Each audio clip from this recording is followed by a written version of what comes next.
சனிக்கிழமையும் நம்ம காந்திநகர் ஐயப்ப சுவாமி திருக்கோவில்ல கூட்டு பிரார்த்தனை வழிபாடு நடக்குது. இந்த கூட்டு பிரார்த்தனை வழிபாடுடைய தத்துவம் எல்லாருடைய வீட்டிலும் சந்தோஷமும் மனநிலையும் அவங்க என்னென்னமெல்லாம் நியாயமான கோரிக்கைகள் என்னென்னமெல்லாம் கடவுள் வைக்கிறாங்களோ அதெல்லாம் நடக்கணுங்கிறதுக்காக இந்த கூட்டு பிரார்த்தனை நடக்குது. இந்த கூட்டு பிரார்த்தனையில பகவான் கிட்ட என்னென்னமெல்லாம் நம்ம மனசுன்னு வைக்கிறோமோ அந்த நம்பிக்கை அப்படியே அவர் ஏற்றுக்குவாருங்கிற நம்பிக்கை. அதனால கடவுள்கிட்ட அந்த நம்பிக்கையை வச்சிருங்க. இது எல்லா நாளும் நல்ல நாள் ஆகட்டும். இது ஒரு முக்கியமான நாள். போன திங்கட்கிழமை அன்னைக்கு சூரசம்ஹாரம் நடக்க போகுது திருச்செந்தூர்ல. நம்ம காந்திநகர் ஐயப்ப பராசக்தி மாரியம்மன் கோயிலும் கூட 2வது வருஷமா சூரசம்ஹார நிகழ்வு நடக்குது. கண்கொள்ளா காட்சியா இருக்கு. இந்த சூரசம்ஹார நிகழ்வுக்கு நம்ம குடும்பத்துக்கு ஒரு ஒற்றுமை இருக்கு. என்ன ஒற்றுமைன்னு கேட்டோம்னா அசுரனை வதம் செய்யக்கூடிய நாள் அந்த சூரசம்ஹாரம்.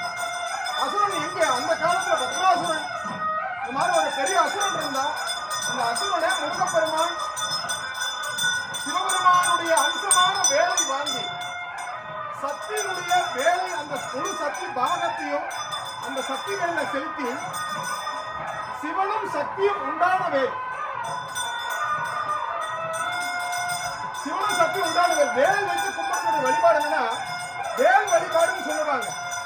நீங்க எந்த போட்டோ வச்சுதான் ஒரு கடவுளை கும்பிடலாம். ஆனால் வேலை மட்டும் வச்சு கும்பிட்டீங்கன்னா சிவபெருமானையும் சக்தியும் முருகப்பெருமானையும் ஒன்றாக சேர்த்து வணங்கக்கூடிய ஒரு பாக்கியமும் புண்ணியமும் கிடைக்கும். அதனாலதான் வேல் வழிபாடுக்கு அவ்வளவு பெரிய சிறப்பு.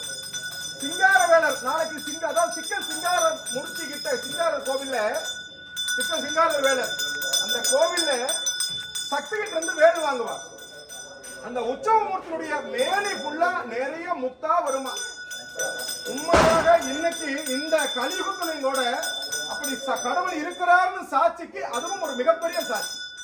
அது மூல விக்கிரகம் கிடையாது, உற்சவ மூர்த்தி. அந்த உற்சவ மூர்த்தி கிட்ட அந்த சக்தி கிட்ட வேலை வாங்கும் போது சிங்கார வேலை வந்த வேலை வாங்கும் போது உடம்பு பூரா முத்தா வருமா. அந்த நிகழ்வு நீங்க எல்லாம் யூடியூப்ல கூட போய் சர்ச் பண்ணி பாருங்க. அப்படி ஒரு வேல் முருகனுக்கே அந்த வேலை வாங்க அவ்வளவு உஷ்ணமா இருக்குன்னா அந்த சக்தி சுரூபமான வேலுக்கு அவ்வளவு சக்தி இருக்குது. அதனாலதான் சிங்கார வேலுடைய இந்த நாளில கந்த சஷ்டி பாகாயிரம் படிப்பாங்க. என்னடா ஐயப்பன் கோயில முருகனை பத்தி பேசுறான்னு கந்தனும் முகனும் சரவணனும் சண்முகனும் ஹரிஹரனும் ஒண்ணு. அவங்க எல்லாம் அண்ணன் தம்பிக. மனிததான் பிரிச்சு பாக்குறான், கடவுளை என்னைக்கும் பிரிச்சு பாக்குறது இல்ல. எப்படி நீ பாக்குறியோ அப்படி நான் நேரா ஐயப்பனை போய் நீங்க முருகனா பார்த்தா முருகனா தெரிவாங்க. தயவு செஞ்சு செக் பண்ணி பாருங்க. நேரா பெருமாளை போய் பாருங்க, சிவனா பாத்தீங்கன்னா சிவனா தெரியும், அம்பாளா பாத்தீங்கன்னா அம்பாள் தெரியும். இந்த மாதிரிதான் சொல்லுவாங்க. எதுவாக நீ பார்க்கிறாயோ அதுவாக நான், அதான் கடவுள். நீ உண்மையா பார்க்கணும். ஒரு பக்தன் உள்ள வரான்னா அவன் என்ன பொருள் கொண்டு வரான்னு கடவுள் பார்க்கறது இல்ல. அவன் பக்தி மனசு நிறைய என்ன கொண்டு வரான்னு கடவுள் பார்க்கணும். இந்த இடத்துல என்ன இருக்கு? முதல்ல பார்வை சுத்தமாகணும், பார்க்கக்கூடிய பார்வை சுத்தமாகணும். அதனாலதான் முக்கண் முதல்ல எல்லாம் பாத்தீங்கன்னா இந்த இடத்துல பொட்டு வைப்போம். இந்த கையில தான் பொட்டு வைக்கணும். நிறைய பேருக்கு தெரியல, எடுத்தோன்னே இப்படி எடுத்து இப்படி இறுக்கிக்கிறோம். சாத்வீக முறைப்படி சாத்வீகமாக அறிவியல் பூர்வமாக இந்த கையில எடுத்து போட்டு இந்த இடத்துல வைக்கணும். அப்படி பொட்டு வைக்கும் போது இந்த 3வது ஞானக்கண் நம்மளுக்கு திறக்குதுன்னு அர்த்தம். ஒரு நம்பிக்கைங்க. இந்த இடத்துல பொட்டு வச்சீங்கன்னா இருக்கிற சக்கரமண்டல இந்த இடத்துல வேலை செய்யணும் அர்த்தம். நிலவுகள் அதிகமா இங்கதான் கூட இடம். இந்த இடத்துல அடிச்சா இறந்துருவாங்க, மர்ம இடம்னு சொல்லுவாங்க. அதனாலதான் இந்த இடத்துல பொட்டு வைக்கிறது. இன்னைக்கு யாரும் பொட்டு சரியா வைக்கிறது இல்லை. ஸ்டிக்கர் பொட்டுக்கு மாறிட்டோம், கருப்பு மையுக்கு மாறிட்டோம். அதனால சந்திரமும் திருநீரும் எந்த இடத்துல நெத்தியில விடுறோமோ அவ்வளவு நல்லது. இன்னைக்கு நம்ம ஒரு உண்மை, தயவு செய்து சாமியாரை நம்ப வேண்டாம், ஜோசியார் நம்ப வேண்டாம், சாமி நம்ப வேண்டாம், கூகுளை நம்புறோம். கூகுளுக்கு அடிச்சு பாருங்க, அவ்வளவு வலிமையானது தர்பை பொருள். அப்படிப்பட்ட தர்பையில சரவண பவ அப்படின்னா சர அப்படின்னா தர்பைன்னு அர்த்தம். சர என்பது தர்பை, பவ என்பது வனம். சர வன, வன என்பது தர்பைக்காடு, பவ என்பது குளமா. சர வன பவ, தர்பை சூழ்ந்த காட்டுக்குள் இருக்கும் குளத்தில் உதித்தவனே முருகப்பெருமான். தர்பை நிறைந்த காட்டுக்குள்ள, தர்பை சூழ்ந்த அந்த வடாந்தரத்துக்குள்ள தர்பம் மட்டும்தான் இருக்குது. 6 உயரம் பிறந்த தர்பைத்துல சென்று இருக்கிற குளத்துல சரவண பொய்கையில 6 முகமாக பகவானுடைய நெற்றிக்கண்ணில் இருந்து உதித்தவர். சிவபெருமானுக்கு பஞ்சா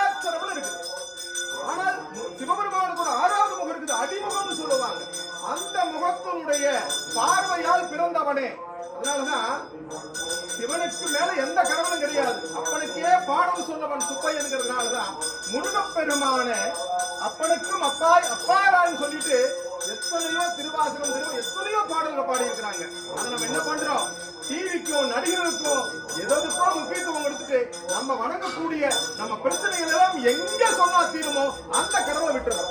அதனால தயவு செய்து பக்தர்களே, நல்ல நிகழ்ச்சி எங்கெல்லாம் நடக்குதோ மனசை ஒருநிலைப்படுத்துவதற்காக தான் மந்திரம், வேற ஒண்ணும் கிடையாது. மணி ஓசை கேட்குது.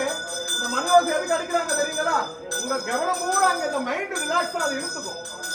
மணி ஓசை மேலதாளங்கள் எல்லாம் உங்களுடைய பார்வை சுத்தம் கொண்டு பகவான் சேர்ப்பதற்காக தான்.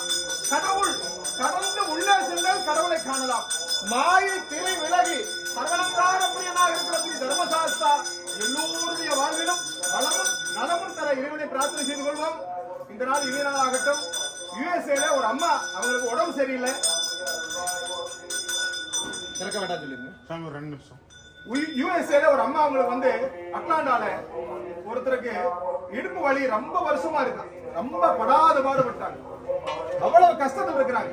அவங்க நம்ம தேவராஜ குருசாமியுடைய துணைவியார் ராணியம்மா கிட்ட சொல்லி அவங்க பேரை மறந்துட்டோம், அவங்களுக்காக ஒரு கூட்டு பிரார்த்தனை. கடவுளுக்கு தெரியும் யாருன்னு நம்ம இங்க நினைச்சுக்கிட்டோம், அவ்வளவுதான். அவங்க சொன்னாங்க, அதாவது எப்படி செல்போன் பேசினா யுஎஸ்ஏ கேக்குதோ எந்த ஒயரும் கிடையாது, அந்த மாதிரி நம்ம பிரார்த்திக்கின்ற பிரார்த்தனை அவங்களுக்கு போய் சேரணும். அதே மாதிரி நிறைய பேர் இங்க ஒரு ஃபேமிலி வந்திருக்காங்க, சில ரொம்ப வருஷமா அவங்களுக்கு குழந்தை இல்லை. ஆத்மார்த்தமாக பகவான் கிட்ட ஒரு ஆர்டினரியான வேண்டுகோள், அப்பா நான் வந்து இந்த மனுஷனா பிறந்ததுக்காக, நான் கணவன் மனைவி காணதுக்காக, என்னுடைய வாரிசு தலையினங்களுக்காக எனக்கு ஒரு வரம் கொடுன்னு கேட்டுட்டு ரொம்ப வருஷமா பகவானை அவங்க பிரார்த்தனை பண்ணிட்டு இருக்கிறாங்க. அந்த குடும்பத்துக்கு வருகின்ற வருஷத்துல ஒரு பகவானே கையில வந்து பிறக்கணும். 6 முகனாக பிறந்தாலும் சரி, இந்த 5 மணிக்கு அதிபதியாக பிறந்தாலும் சரி, அந்த மஞ்சமாதாவாக பிறந்தாலும் அவங்களுக்கு ஒரு கூட்டு பிரார்த்தனை வச்சுங்க. அதே மாதிரி நிறைய பேருக்கு உடம்பு சுகம் இல்லாம இருக்கலாம். சமீபத்தில் எனக்கு உடம்பு சரியில்லை, ஒரு மாசம் ரொம்ப படாது பாடுபட்டுட்டோம்.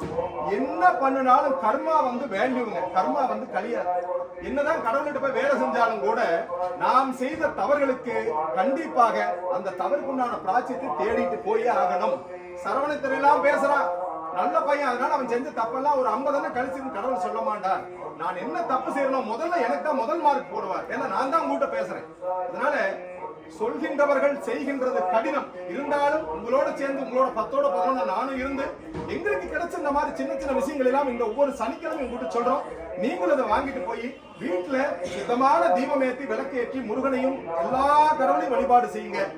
வர திங்கட்கிழமை அன்னைக்கு நம்ம பராசக்தி கோயில் சார்பாக சூரசம்ஹாரம் நடக்குது, மருதமலையில சூரசம்ஹாரம் நடக்குது.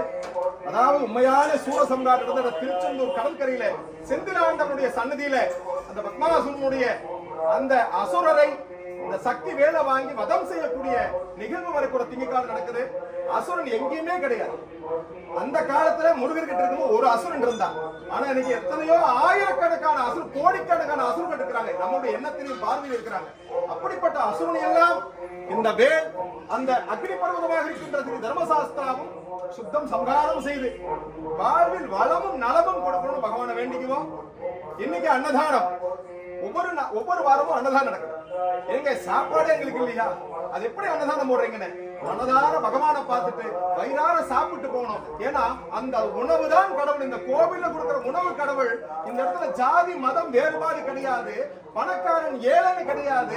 இந்த கூட்டத்துல அலையாவிரியா விருந்தாளியாக ஐயப்பனும் இறைவனும் வந்து நம்ம கூட இருந்துட்டு இந்த அன்னதானத்தை பருகுகிறார் என்பதுதான் ஐதீகம், உத்தமம், சக்தி. அதனால எங்கெல்லாம் அன்னதானம் நடக்குதோ உங்களுடைய பங்களிப்பு இருக்கணும். ஒருவர் எவ்வளவு முடியுமோ கொடுங்க, கம்பல்சரியா பங்களிப்பு இருக்கணும். அன்னதானத்துக்கு மிஞ்சிய மருந்தே கிடையாது.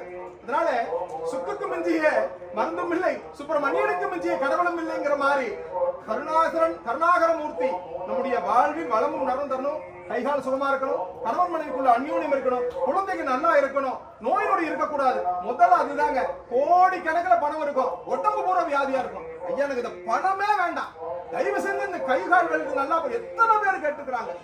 வாழ்க்கையில நிறைய இழந்தவர்கள் அதிகம். ஒவ்வொரு மனிதனுக்கும் ஒவ்வொரு விதமான தேவைகளை கடவுள் வச்சிருக்கிறான். அப்படி தேவையே இல்லாதவன் கடவுளை நினைக்கவே மாட்டான். பகவானுடைய கூட்டு பிரார்த்தனை நடந்துட்டு அன்னதானம் கிடக்க போகுது.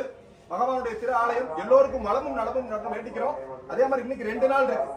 நாளைக்கும் இங்க கந்தசஷ்டி பூஜை நடக்கும். அதாவது இந்த சுப்பிரமணியம் இந்த நம்ம இது படிப்பாங்க. நீங்களும் வந்து கலந்துக்கலாம். ஒவ்வொரு மாதத்தில் வருகின்ற எழுதி போடுறாங்க. பெண்களை முதல்ல சேர்ந்ததில்லை. நீங்க சேர்ந்துட்டீங்கன்னா உங்களுக்கான அந்த புத்தகம் வழங்கப்படும். நீங்க வந்து கந்தசஷ்டி பாராயணம் நம்ம முன்னாடியோ மண்டபத்திலோ உட்காந்து தாராளமா படிக்கலாம். இது முழுக்க பெண்களாவே எடுத்து செய்யலாம். இது கோயில் சார்பா செய்யணும்னு கிடையாது. அதனால வேண்டிக்கங்க. இன்னைக்கு அன்னதானம் வந்து உபயதாரர் திரு மனோகரன் சாமி வசந்தி குடும்பத்தார் அவங்களுடைய வளமா நலமா இருக்கணும்னு அவங்க நீங்களும் வேண்டிக்கங்க. நீங்களும் எத்தனையோ பிரார்த்தனை சொல்ல முடியாத சொல்லக்கூடாத பிரார்த்தனைகளா இருக்கும். பகவான அப்பாவா அம்மாவா நினைச்சுக்கிட்டு பகவான வேண்டிக்கங்க. சரணம் கூப்பிடுவோம். சரணகோஷ பிரியன் அன்னதான பிரபு சுவாமியே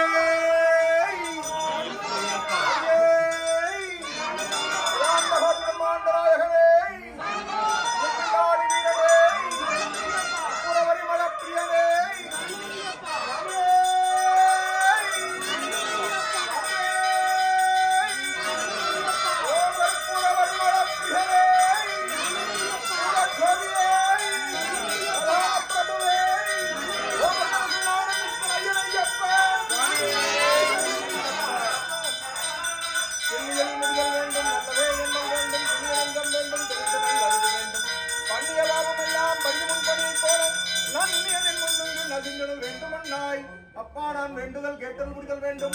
ஆடுயிருக்கெல்லாம் நன்கு செய்ய வேண்டும். எப்பாரும் எப்பதும் எங்கடமும் சென்றேன் எந்திரத்திற்கு உலகில் படல் வேண்டும். எப்பாரம் எனவே சுபமார்க்கம் நிரம்ப கருத்தோடு செலுத்திட வேண்டும்.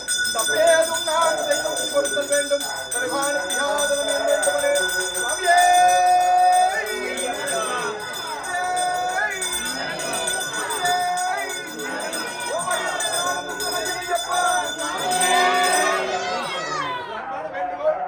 தயவு செய்து